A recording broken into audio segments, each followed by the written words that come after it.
বাবা স্কুল থেকে ফিরতে কটা বাজবে? কেন আজ হঠাৎ তোর বাবার স্কুল থেকে ফেরার কথা তুই জিজ্ঞেস করছিস? কি ব্যাপার? না, এমনি জিজ্ঞেস করছিলাম। ডাল মে তো কুছ কালা হ্যায়। কোনোদিন তো জিজ্ঞেস করিস না, আজ হঠাৎ জিজ্ঞেস করছিস কি কারণে? আরে এমনি জিজ্ঞেস করছিলাম। কেন জিজ্ঞেস করতে পারি না? নিশ্চয়ই পারিস, ছেলে হিসেবে বাবার খোঁজ নেওয়া তো তোর কর্তব্য। আসলে আজ তোর বাবার স্কুলে টিচার্স মিটিং আছে, ওটা শেষ করে ফিরতে ফিরতে 6:45 বেজে যাবে। আসলে বাবা বলেছিল আজ আমাকে মোবাইল কিনে দেবে, তাই জিজ্ঞেস করেছিলাম বাবার ফিরতে কটা বাজবে। এইবার বুঝছি বাবার ফেরার কথা বারবার জিজ্ঞেস করা হচ্ছে কেন। দাঁড়া, তোর বাবাকে জিজ্ঞেস করে দেখি বাড়ি ফিরতে কটা বাজবে। দেখো কল করে।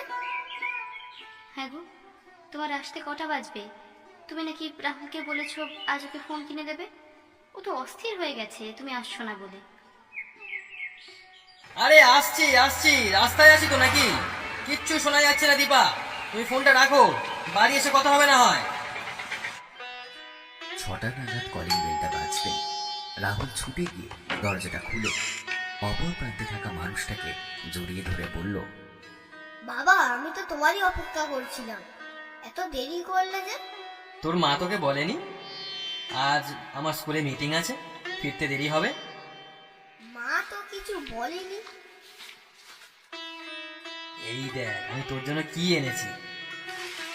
ব্যাগ থেকে মিষ্টির প্যাকেটটা বের করে রাহুলের হাতে দিতেই প্যাকেটটা খুলে রাহুল দেখলো ওর মধ্যে একটা টিফিন কেক আর দুটো মিষ্টির সাথে একটা ঠান্ডা সিঙ্গারা পড়ে আছে।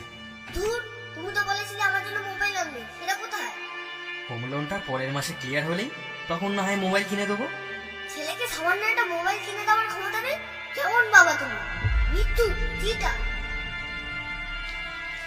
কিচেন থেকে ছুটে এসে দীপা রাহুলকে চর কষিয়ে বলল, চটটা তোকে অনেক আগে মারা উচিত ছিল, মারলে অন্তত আমাদের আজকে এই দিনটা দেখতে হতো না। আমার দিকে দেখো, তুমি ছেলেটার কথায় কষ্ট পেও না, চোখের জলটা মুছো তো দেখি। ছেলেটার এখন এত জেদ হয়েছে, চাই তো চাই, মোবাইল ছাড়া কেউ বাঁচে না। এমন করছিস যে মোবাইল না পেলে তুই যেন মরে যাবি। এত কিসের এমার্জেন্সি? আমার সব বন্ধুদের মোবাইল আছে, শুধু আমারই নেই। ছেলে হিসাবে এইটুকু চাওয়া যদি আমার অন্যায় হয় তো ঠিক আছে, আমি আর কিছু চাইবো না, দিতে হবে না তোমাদের মোবাইল। কথাগুলো বলে প্রচন্ড রাগে দুঃখে রাহুল মিষ্টির প্যাকেটটা মাটিতে ফেলে নিজের ঘরের দরজাটা বন্ধ করে দিল। সেদিন প্রথমবার সে তার বাবার চোখে জল দেখেছিল। বন্ধ ঘরের দরজার ভেতর থেকে রাহুল শুনতে পেয়েছিল তার বাবার তার মাকে বলা কয়েকটা কথা।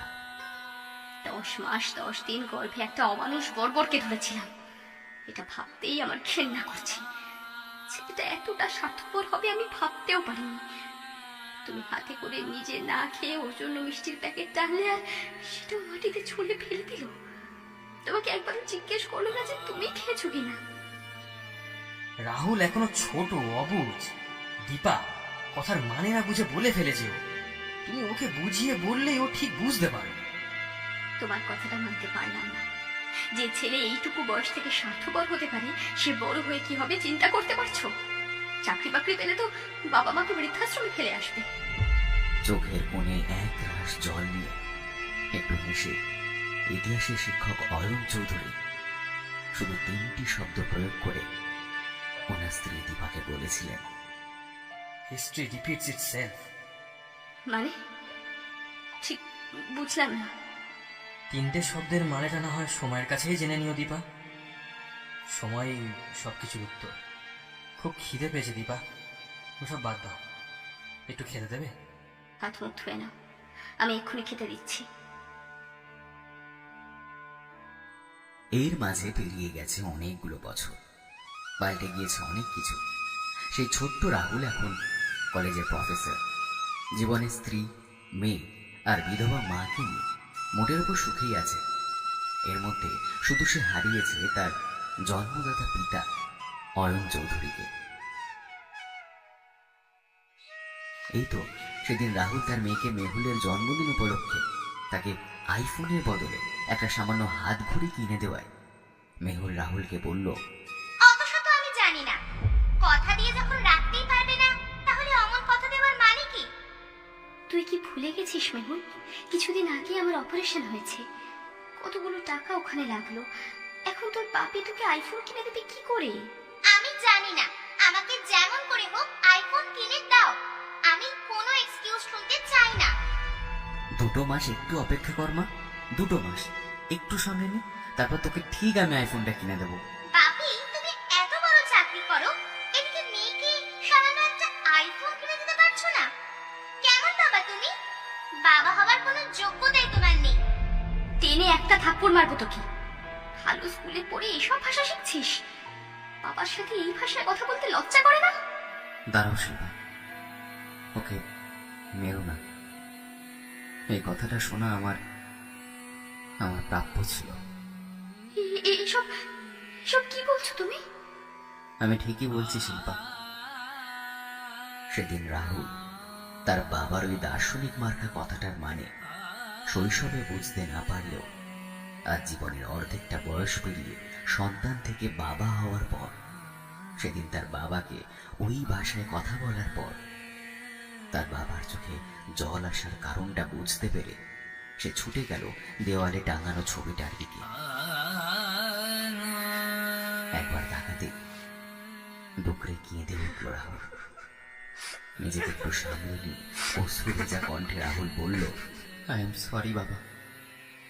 আজ ছেলে থেকে বাবা হওয়ার পর বুঝতে পেরেছি কতটা পরিমাণ আঘাত ওই দিন আমি তোমাকে দিয়েছিলাম বলে তোমার চোখে জল এসেছিল। আমি তোমার কথার মানিটা আজ বুঝতে পারলাম বাবা। তোমার মতো এত ব্রিলিয়ান্ট ছিলাম না বলেই হয়তো এতগুলো বছর লেগে গেল মানেটা বুঝতে। ওই ঘটনাটার পর একবারও তোমার পায়ে ধরে ক্ষমা চাইনি। আজ তুমি আমার কাছে নেই, কিন্তু আমি জানি তুমি উপর থেকে সব দেখছো। সারা জীবন স্বার্থপরের মতন আমি তোমাকে ব্যবহার করেছি। তোমার কাছে ক্ষমা চাওয়ার মুখ আমার নেই। তবুও যদি পারো তোমার এই নির্লজ্জ স্বার্থপর ছেলেকে ক্ষমা করে দিও বাবা, ক্ষমা করে দিও।